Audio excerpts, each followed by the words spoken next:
Bonjour chers auditeurs de l'ODJ Média, notre chroniqueur de l'ODJ, Jamal Ajam, partage son avis par rapport au tremblement de terre du 8 septembre au Maroc. Dans un article qu'il a intitulé « Séisme d'Al-Aouz, résilience au Maroc, rage et détresse en France » qu'on écoutera ensemble dans ce podcast. L'auteur ouvre la voie à sa réflexion en ces termes. Au Maroc nous avons eu un séisme, le nôtre, un vrai. Immédiatement après, la France s'est secouée par son séisme à elle, celui engendré par le réveil brutal devant une réalité assez ébranlante, où les prétentions paternalistes dominatrices et les velléités d'ingérence d'une France déjà en grande difficulté dans le continent africain, se sont brisées sur le mur de la souveraineté de l'État séculaire, qu'est le royaume chérifien. Place alors à la calomnie, à l'abomination et à la diabolisation via une véritable croisade médiatique indigne et honteuse, dans l'espoir de corriger ce petit pousset, qui ose ignorer et défier le colosse français. L'autre chroniqueur de l'ODJ entame sa présentation du sujet en demandant « Comment donc le Maroc se permet-il d'accepter l'aide de l'Espagne, de la Grande-Bretagne, du Qatar et des Émirats arabes unis, et ne pas donner suite à celle proposée par Emmanuel Macron ? Sacrilège. Outre le sentiment de subir une dégradante humiliation, arrogance française maladive oblige, le régime macroniste fossilisé dans les carcans du passé, qui refuse de prendre en ligne de compte les changements géostratégiques et les nouvelles donnes géopolitiques, pris de panique, a dû entrevoir le spectre de davantage de fragilisation de ce qui reste encore de la France en Afrique, au regard du rang du Maroc, qui incarne désormais une puissance africaine confirmée et dont l'influence dans le continent n'est plus à démontrer. Les réactions nauséabondes de nombreux médias français et de certaines personnalités politiques qui ont choisi de polémiquer sur le compte des victimes du séisme, ne font que traduire une certaine rage et trahir aussi une détresse à peine voilée. Comment expliquer, sinon, l'acharnement depuis le jour du tremblement de terre, des chaînes d'information en continu et de journaux historiques comme Le Monde et Libération qui ont ostensiblement dévié de leur mission professionnelle, pour se transformer en acteurs politiques arborant des positions idéologiques extrêmes ? Comment peuvent-ils justifier la diffusion de fausses informations et le ciblage systématique des institutions constitutionnelles marocaines dans un activisme qui ne veut pas dire son nom ? Comment interpréter l'acte odieux commis par l'inénarrable journal Charlie Hebdo, qui a choisi de s'en prendre directement à la personne du roi Mohamed VI ? Pourquoi donc seule la France parmi les quelques 70 pays qui ont proposé leur aide s'élève-t-elle contre les choix et les décisions souveraines du Maroc, qui n'a pourtant pas manqué de remercier tous ceux qui lui ont proposé leur aide ? Monsieur Jamal Ajam met l'accent sur l'importance de ce point en affirmant que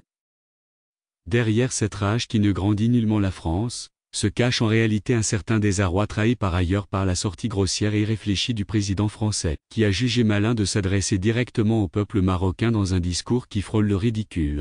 Une gaffe de trop qui, outre le fait qu'elle signifie que les portes officielles sont fermées au nez du président de la France, pose une grande interrogation sur le degré de maturité politique et diplomatique du président Macron et révèle dans la foulée l'embarras dans lequel la présidence française s'est placée d'elle-même. S'ajoute à cet écart du premier officiel de la France, celui de sa ministre des Affaires étrangères, Catherine Colonna, qui s'est donné la liberté d'annoncer, samedi, sur la chaîne LCI, la programmation d'une visite du président Macron au Maroc sur invitation de Sa Majesté Mohamed VI. L'auteur continue son article ainsi. Presque instantanément, un démenti marocain cinglant est venu remettre les choses à leur place. La visite du président français, Emmanuel Macron, au Maroc n'est pas à l'ordre du jour et n'est pas programmée, a indiqué sèchement à l'agence MAP une source gouvernementale officielle marocaine, tout en s'étonnant que Madame Colonna ait pris cette initiative unilatérale et se soit donné la liberté de faire une annonce non concertée concernant une échéance bilatérale importante. Il est certain que les dégâts chez les macronistes et leurs satellites médiatiques qui sont passés sans gêne du droit entendu de critique à celui d'insolence et de harcèlement puis carrément à l'agression, sont énormes et que les séquelles mettront du temps avant de s'effacer. Mais nos amis français finiront bien par se rendre compte, dans la douleur sans doute, que le Maroc d'aujourd'hui n'est pas celui d'hier et qu'il va falloir lui rendre le respect et considérer ses choix et sa pleine souveraineté dans la gestion des affaires qui le concernent. L'auteur enrichit son discours de la manière suivante. Sur le terrain en tout cas, le Maroc répond par l'action concrète et apporte la preuve de son extraordinaire résilience dans la bonne organisation, l'engagement et la dignité. En moins d'une semaine après ce terrible séisme qui a fait des milliers de morts et de blessés et des dizaines de milliers de sans-abri, le Maroc est parvenu à maîtriser la situation et à définir clairement la suite à donner dans l'immédiat, à court terme et à moyen terme en s'appuyant exclusivement sur ses propres moyens et compétences. Déjà, toutes les routes ont été dégagées et réouvertes devant les opérations de secours, les survivants sont extraits des décombres avec célérité, les corps des ensevelis sont retirés au fur et à mesure que les travaux de recherche avancent, les blessés sont pris en charge dans les meilleures conditions, grâce notamment aux dispositifs médicaux de terrain déployés ici et là par l'armée, les besoins, déjà identifiés, sont en cours d'évaluation avec précision. Les mécanismes de reconstruction sont pour leur part en voie de mise en œuvre et sont dûment chiffrés et l'opération de reconstruction est en train d'être mise en place, les architectes étant déjà à l'œuvre. Le tout sur fond de solidarité nationale et populaire inédite, qui ont émerveillé le monde entier. Monsieur Jamal Ajam précise que, sous la conduite de son souverain toujours proche de son peuple, agissant et perspicace, le Maroc s'est donc donné la mesure de sa résilience et apporté une réponse édifiante à ses détracteurs prenant cela pour témoin l'ensemble de la communauté internationale. La mesquinerie, les mensonges, les mises en scène et les attaques frontales contre le royaume et ses institutions dans l'espoir de briser l'élan de solidarité des Marocains n'y feront rien.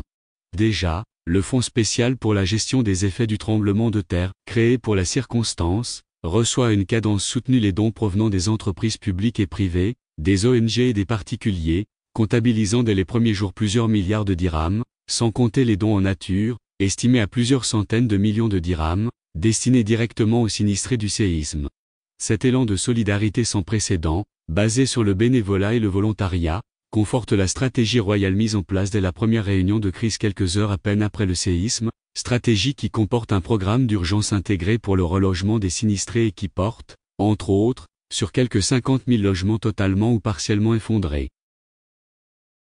Il consiste, d'abord, en des actions d'urgence de relogement provisoire, notamment à travers des formules adaptées d'hébergement sur place, et dans des structures conçues pour résister au froid et aux intempéries, ou dans des sites d'accueil aménagés avec toutes les commodités nécessaires. Notre chroniqueur de l'ODJ affirme que, parallèlement, l'État marocain va octroyer une aide d'urgence de 30 000 dirhams aux ménages concernés. Des actions immédiates de reconstruction seront ainsi déployées juste après les opérations d'expertise et les travaux de préparation et de stabilisation des terrains, moyennant une aide financière directe de 140 000 dirhams pour les logements totalement effondrés et de 80 000 dirhams pour couvrir les travaux de réhabilitation des habitations, qui ne le sont que partiellement. Et c'est sur la base de l'écoute des besoins des populations concernées que s'effectue l'opération de relogement, en attendant la reconstruction, qui répondra obligatoirement à un cahier des charges sous une supervision technique et architecturale, en harmonie avec le patrimoine de la région et dans le respect des caractéristiques architecturales uniques. L'auteur conclut sa réflexion de la manière suivante. Voilà qui prouve et démontre que le Maroc, État souverain disposant d'institutions qui fonctionnent et d'un peuple à la solidarité légendaire, sait se prendre en charge avec responsabilité, qu'il en a les moyens humains, logistiques, qu'il prend les décisions qu'il faut au moment qu'il faut. Un pays, du reste, suffisamment développé, expérimenté et outillé pour rivaliser avec ceux les plus en vue en matière de gestion des catastrophes. C'est ce que ses détracteurs, en France et ailleurs, ne veulent pas admettre, qui par arrogance, qui par envie. Rédigé par Jamal Ajam. Merci d'avoir écouté ce podcast de l'ODJ Média. N'hésitez surtout pas de nous suivre sur nos réseaux sociaux, Instagram, Facebook, TikTok, LinkedIn et Twitter. Alors, on se dit au prochain podcast de nos chroniqueurs de l'ODJ, et à très bientôt.